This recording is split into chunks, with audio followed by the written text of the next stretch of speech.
옛날 옛적 한국의 완도 앞바다에는 영롱한 푸른 비늘을 가진 용이 살고 있었다. 이 용은 완도의 수호자이며 바다의 평화를 지키는 존재로 알려져 있었다. 자신의 집인 맑고 깊은 바다 아래에서 바다 생물들과 조화롭게 살아가고 있었는데 그 주변은 푸르른 산호초와 다양한 생물들로 가득했다. 마을 사람들은 이 용을 두려워하기보다는 존경하였다. 그들은 매년 봄이 되면 바닷가에 모여 바다의 수호자에게 감사하는 제사를 올려 풍어를 기원하였다. 사람들은 용이 자신들의 제사를 마음에 들어할 때마다 바다는 더욱 풍성해지며 고기가 끊이지 않는다고 믿었다. 그러던 어느 날 이상한 일이 벌어졌다. 완도의 바다색이 점점 탁해지기 시작한 것이다. 처음엔 사람들이 별로 신경 쓰지 않았지만 시간이 지날수록 물고기들이 줄어들고 평소 푸르렀던 바다는 회색빛을 띠며 결국 죽은 산호가 늘어가는 상황에 이르렀다. 마을의 어른들은 곧바로 용에게 문병하기로 하였다. 그들은 용이 사는 바다 아래 깊은 동굴로 찾아가려 했지만 그 동굴은 불길한 어둠으로 덮여 있었다. 마을의 용감한 청년 성우는 이를 말리고자 혼자서라도 용을 찾아 나섰다. 그는 모험을 떠나며 바다의 소리를 듣고 조류의 지시에 따라 길을 찾았다. 성우는 바닷속 깊이 잠수하며 결국 용의 동굴에 다다르게 되었다. 놀랍게도 용은 상처를 입고 고통 속에 있었다. 성우는 용에게 다가가 도움을 제안했고 용은 고마운 마음으로 자신이 지금의 상태가 되기까지의 과정을 설명했다. 멀리에서 온 독성이 강한 물질이 바다에 퍼지며 나를 약하게 만들고 바다의 생명들을 위협하고 있다. 이것이 내가 상처를 입은 이유란다. 용은 그동안 힘을 다해 바다를 정화하려 했지만 점점 악화되고 있는 상황에 지친 상태였다. 성우는 용에게 물질의 출처를 찾아 없애겠다고 약속하며 용으로부터 필요한 힘을 조금 받았다. 용의 비늘 하나를 받은 성우는 그것을 지침 삼아 바다를 탐사하기 시작했다. 바다 속 여러 곳을 지나가며 마침내 성우는 문제의 원인을 찾아냈다. 그것은 바로 바다 중심에 있는 깊은 구덩이. 거기서 계속해서 검은 연기가 뿜어져 나오고 있었다. 성우는 그 구덩이를 막기 위해 용의 비늘을 사용했다. 비늘은 그 구덩이를 덮으며 연기의 흐름을 멈추게 했고 용은 회복되기 시작했다. 바다도 서서히 다시 푸르름을 되찾았다. 성우는 마을로 돌아가 이 같은 이야기를 전하였고 사람들은 다시 한번 용에게 감사해 제사를 드리며 그에게서 받은 축복에 감사했다. 그리고 성운의 용기를 기리기 위한 축제가 시작되었고 완도의 바다는 다시 평화롭고 풍요로워졌다. 그리고 푸른 용은 성운에게 약속의 증표로그의 이름을 영원히 기억하겠노라고 했다. 그 이후로도 완도 마을에서는 해마다 용과 함께하는 축제와 제사가 이어졌고 마을 사람들은 바다를 보호하고 감사하는 마음을 다지게 되었다. 이 이야기는 완도에서 아이들에게 전해지는 귀한 전설로 남아 지금까지도 사람들 사이에서 회자되며 바다의 소중함을 일깨워주는 동화로 알려져 있다. 두 번째 이야기. 옛날 옛적 한국의 아름다운 양산 지역에 살고 있었던 마을 사람들은 풍요로운 자연을 사랑하며 평화로운 나날을 보내고 있었습니다. 그러나 이곳에는 오랜 전설이 전해져 내려오고 있었으니 그것은 바로 특정한 날마다 하늘에서 내려온다는 신비로운 폭포와 그 폭포 속에 살고 있다는 용에 대한 이야기였습니다.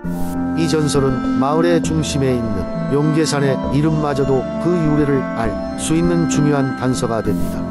용계산의 정상 부근에는 매달 보름날 밤이 되면 갑자기 폭우가 쏟아지고 그와 함께 폭포가 흐른다고 전해졌습니다. 이 폭포는 그날이 지나면 마치 신기루처럼 갑자기 사라져버리며 그 속에 사는 용은 인간 세상에 무심히 나타나 보일 때도 있다는 믿음이 있었습니다. 그 덕분에 용계산 주변은 그 누구도 모험을 시도하지 못할 미지의 영역으로 남아 있었고 마을 사람들도 그저 전설로만 여겨왔습니다.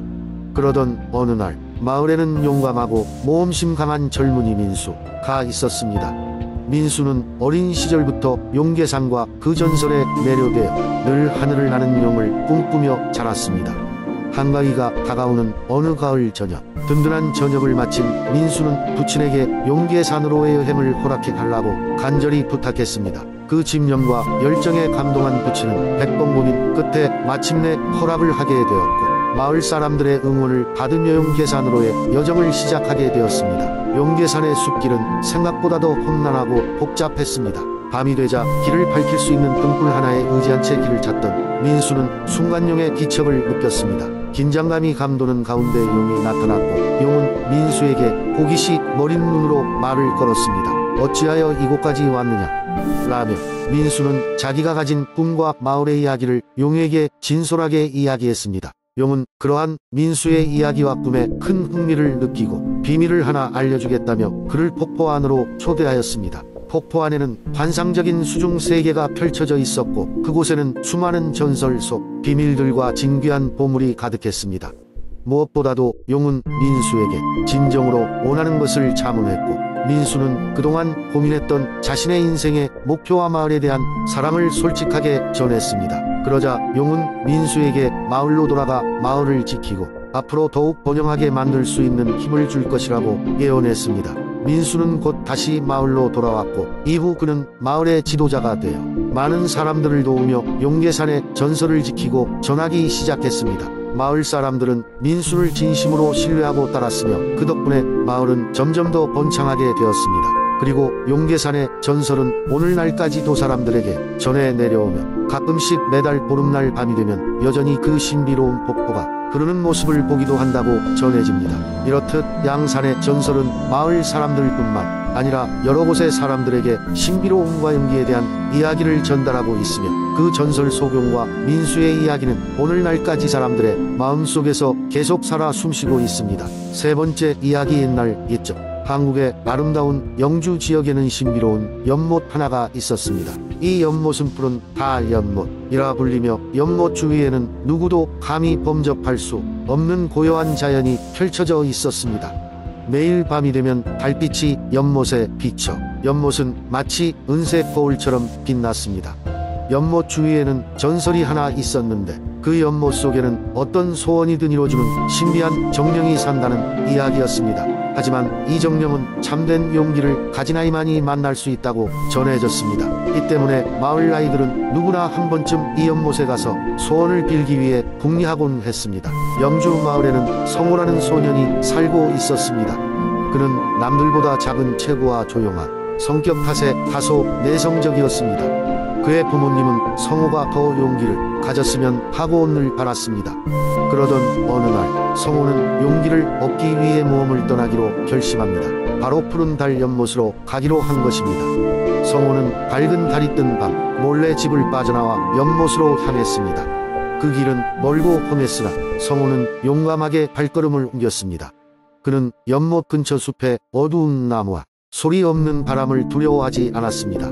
드디어 연못에 도착하자 달빛의 반짝이는 물결의 감명받아 넋을 잃고 말았습니다. 그때 연못에서 환한 빛이 솟아오르더니 아름다운 정령이 모습을 드러냈습니다. 정령은 성호를 보며 미소 지었습니다. 여기까지 온 것만으로도 용기를 보여주었구나 소년아. 내 소원이 무엇이냐? 고 물었습니다. 성호는 잠시 생각한 끝에 대답했습니다. 저는 부모님께 제가 용감해졌다는 것을 보여드리고 싶어요. 그들이 자랑스러워 하시길 바랍니다. 정령은 그의 순수한 마음과 참된 용기의 감명을 받아 성호의 소원을 들어주겠다고 약속했습니다. 그 이후로 성호는 더욱 자신감 있게 행동하며 마을에서도 많은 친구들을 사귀게 되었습니다. 그의 변화에 부모님은 매우 행복해하며 성호를 자랑스러워했습니다. 이 이야기는 오래도록 영주 마을 사람들 사이에서 회자되었으며 오늘날까지도 푸른 달 연못은 용기와 희망의 상징으로 남아 있습니다. 사람들은 때때로 연못을 찾아와 자신의 용기를 시험하고 마음속에 진정한 소원을 찾곤 합니다. 네 번째 이야기 옛날 옛적 산과 강이 어우러져 고요한 아름다움을 뽐내던 한국의 작은 마을 영주에는 기이한 전설이 전해져 내려왔다. 이 마을은 반짝이는 별빛 아래 붉은 달이 뜨는 날마다 용이 나타나 축제를 벌인다고 했다. 사람들은 이 이야기를 세대를 거쳐 전했고 마을 아이들의 가슴 속에는 언제나 붉은 달의 밤이 올 때 벌어질 마법 같은 일들에 대한 기대감과 두려움이 자리했다. 대부분의 아이들은 이 이야기를 단지 전설로만 여겼지만 어떤 이들은 조용히 마음속에 존경과 의문을 함께 품었다. 영주의 중심에는 고요한 호수가 있었는데 호수의 물은 밤이 되면 유달리 빛나곤 했다.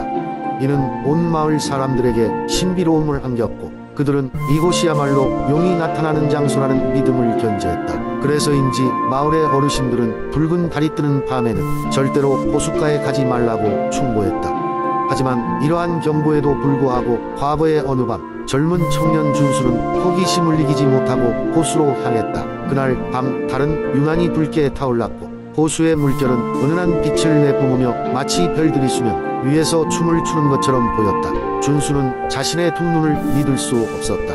그는 그저 이야기에 불과하다고 생각했던 호수의 위대한 전설이 눈 앞에서 벌어지고 있음을 깨달았다. 그리고 그는 완벽한 침묵 속에서 호수를 응시하던 중 갑자기 물결이 크게 일렁이며 하늘로 치솟는 모습을 보았다. 그곳에서 나타난 것은 거대한 청룡이었다. 용은 그의 몸을 우아하게 휘감으며 연기처럼 공중으로 날아올라 달빛과 함께 춤을 추기 시작했다. 준수는 숨을 죽인 채 그 웅장한 광경을 지켜보았다. 청룡은 준수를 발견하고는 천천히 그에게 다가왔다. 그러자 호수 주위로 일렁이던 작은 파도들이 사그러들며 조용해졌다. 준수는 바닥에 꿇어앉아 그 앞에 서 있는 거대한 존재에게 경의를 표시했다. 청룡은 자애로운 눈빛으로 준수를 바라보며 인간이 두려울 것이 없다는 듯 미소 지음으로써 그에게 다가왔다. 용은 준수에게 마을의 전설에 담긴 진정한 의미를 알려주기 시작했다.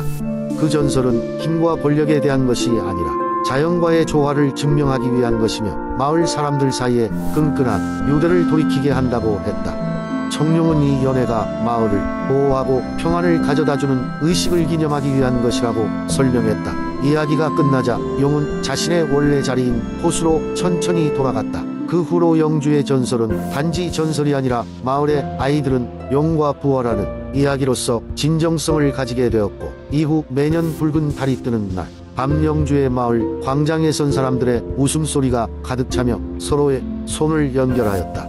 이 전설의 전승은 세대를 거듭하며 마을 사람들에게 생활의 지혜를 가르쳤고 사람들과 자연의 아름다운 조화를 이루며 평화로운 삶을 영위하게 했다. 그리고 준수는 그날 밤에 범상치 않은 경험을 기억하며 자신 역시 마을만큼이나 강하고 깊은 뿌리를 내리고 있다는 것을 깨닫게 되었다.